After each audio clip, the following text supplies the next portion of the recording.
Bien, tu fais, visiter les Kamalobana et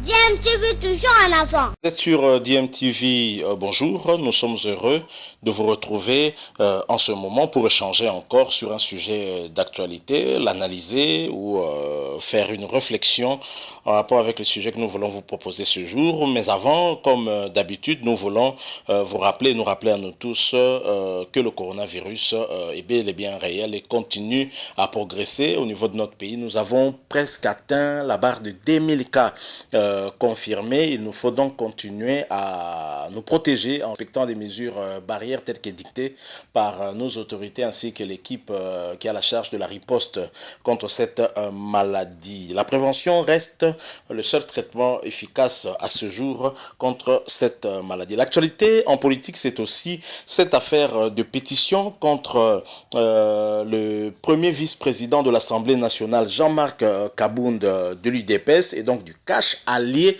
du FCC de Joseph Kabila. Vous le savez, Jean-Jacques Mamba, député MLC de l'opposition donc de la MOCA, avait initié une pétition contre Jean-Marc Kabound parce qu'il n'a pas obtempéré à sa correspondance qui lui demandait plus d'explications sur les propos qu'il avait eu à tenir au cours d'une émission sur la radio Top Congo. Je rappelle que Jean-Marc Kabound avait déclaré qu'il fallait à l'État de débourser une somme de 7 millions de dollars pour l'organisation d'un congrès en vue certainement de traiter le cas de l'état d'urgence. Vous le savez, c'était en réaction aux propos tenus sur la même radio par Alexis Tambo Mwamba. Jean-Jacques Mamba avait été étonné de ces propos et avait sollicité auprès de son premier vice-président des explications claires sur la somme qu'il avait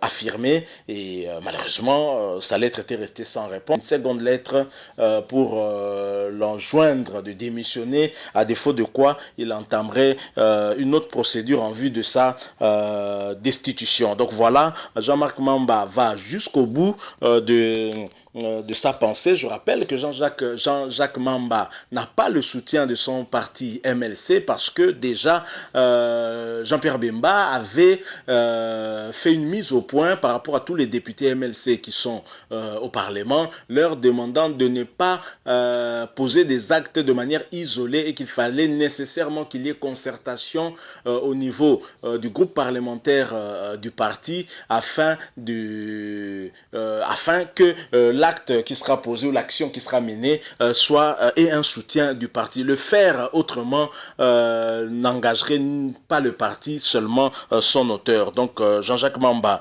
a continué dans sa démarche, visiblement content peut-être sur l'appui des députés FCC. De toute façon, même s'il avait le soutien du MLC, il aurait toujours besoin du FCC, en tout cas s'il veut réussir la destitution de Jean-Marc Kabound. Alors, la présidente de l'Assemblée nationale, bien entendu, avait envoyé à son premier vice-président la pétition en question et lui avait fait part aussi que la pétition en question sera traitée au cours de la prochaine plénière, ce qui a peut-être été un peu mal vu par les membres de l'UDPS, pensant peut-être que Janine Mabunda avait peut-être pris parti pour Jean-Jacques Mamba, ce qui n'est pas le cas. Elle a certainement répondu à un devoir dans le cadre de sa fonction de présidente du parti. Alors, au niveau du FCC, que pense la coalition, disons le FCC par rapport à cette question? C'est la question qui, en tout cas, démange tout le monde. Est-ce que le FCC apporte clairement un soutien à cette pétition de Jean-Jacques Mamba? Je pense que pour le le FCC, ce serait aussi une occasion en or pour pouvoir punir Jean-Marc Kabound, qui en fait, en faisant cette déclaration, avait pratiquement humilié Alexis Thambwe Mwamba, président du Sénat, parce que c'était pour le contrer et il avait réussi son coup. Je rappelle que le congrès n'a finalement plus été organisé et donc Jean-Marc Kabound a su jouer un rôle majeur dans cette affaire dont on craignait en tout cas la gestation d'une crise qui ne disait pas son nom. Alors que pense le FCC? Parce que forcément, si Jean-Marc Kabound doit être en danger, et ce ne sera pas par rapport à Jean-Jacques Mamba, mais ce sera par rapport au FCC qui a la majorité au niveau du Parlement. Alors c'est ce que nous allons vous proposer pour avoir une certaine image de ce qui pourra se passer demain. Je vous propose de suivre Lambert Mende, qui est un haut cadre du FCC justement, qui s'est exprimé sur la question. Ensuite, nous revenons pour faire une petite analyse par rapport à ce que a dit Lambert Mende. Et je rappelle que vous êtes sur DMTV. Si vous n'êtes pas encore abonné, cliquez pour vous abonner. N'oubliez pas de cliquer également sur la cloche qui apparaît juste à côté. Ça vous permettra d'être notifié des prochaines vidéos que nous mettrons en ligne. Vous êtes sur DMTV. Entre-temps, nous nous concertons. Tout à l'heure. Notre autorité morale aura un mot à dire et nous allons probablement nous aligner derrière le mot d'ordre qui viendra de l'autorité morale de notre famille politique. Je ne veux pas parler en termes de divination ou quoi. Ce qu'il nous demandera de faire sera fait. Pour l'instant, nous sommes en concertation entre nous députés et notre hiérarchie de la famille politique. Nous sommes une famille politique, madame, et il y a la discipline dans la famille politique. Et donc, d'abord, le député qui a introduit la motion est libre d'introduire sa motion. Nous qui sommes des députés, nous sommes libres aussi de prendre la décision que nous jugeons utile. Mais comme famille politique, nous avons décidé de toujours faire les choses après concertation et sur une décision finale qui nous est donnée comme orientation par notre autorité morale. Donc ne mettons pas la charrue avant les bœufs. Attendons que l'affaire vienne à la plénière et vous verrez comment le vote va se faire. Je ne voudrais pas voter avant que la plénière ne puisse se réunir. Je ne suis pas déjà dans le débat, j'espère, parce que le débat c'est celui-là, probablement. Que la présidente soutienne, la présidente n'est pas moins députée que moi. La présidente est un député, elle peut soutenir, elle peut ne pas soutenir, mais nous avons l'habitude de prendre nos positions en groupe politique. Mais on ne peut pas méconnaître à la présidente des droits qu'on reconnaît à tout député. Et le fait pour la présidente d'appliquer les règles qui régissent notre institution n'implique pas qu'elle a pris une position. Je pense que là, notre vice-président est allé un peu vite en besogne.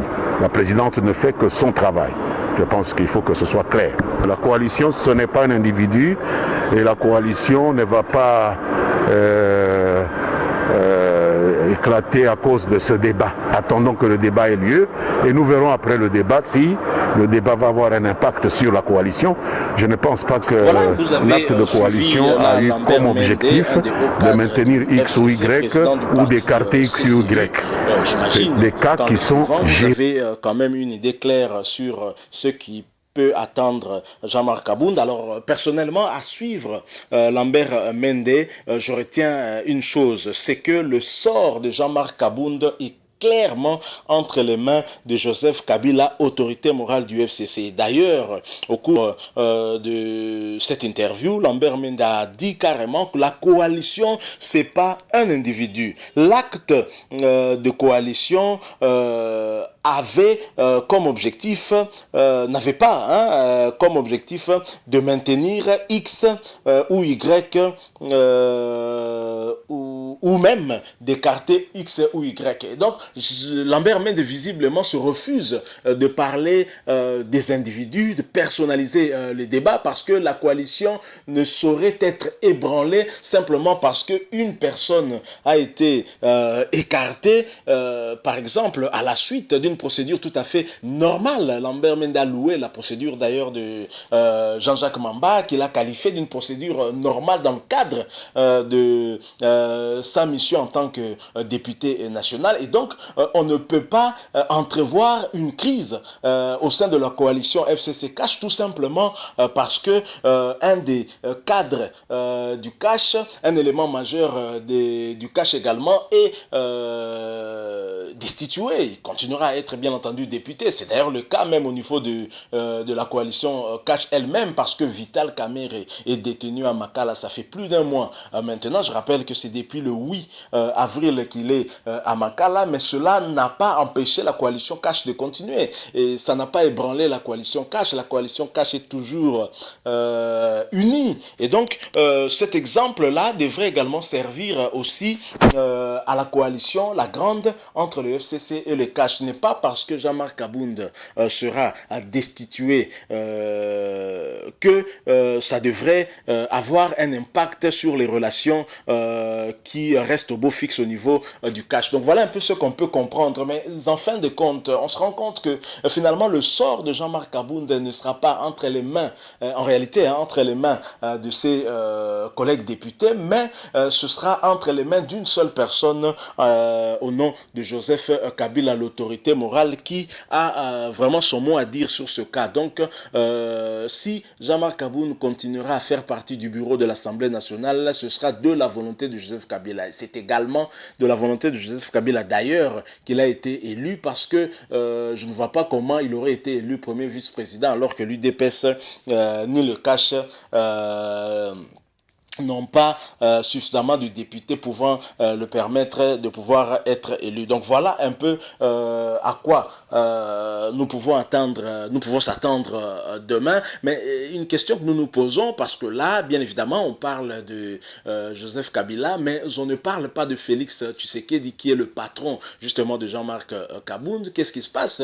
Le silence de Félix Tshisekedi étonne. Est-ce que c'est un aveu de faiblesse? Est-ce qu'il n'a pas de marge de manœuvre? Voilà pourquoi il ne sait quoi dire, et d'autant que cette action a été initiée par un député de l'opposition, même si pour les proches de Jean-Marc Kabound, qui pensent que ce député a été instrumentalisé par le FCC, qui en fait finalement est leur partenaire. On ne comprend vraiment plus rien, mais l'avenir va nous dire quelque chose. Mais au moins maintenant nous savons très clairement que si Jean-Marc Kabound est destitué, ce sera ce qu'aura décidé Joseph Kabila.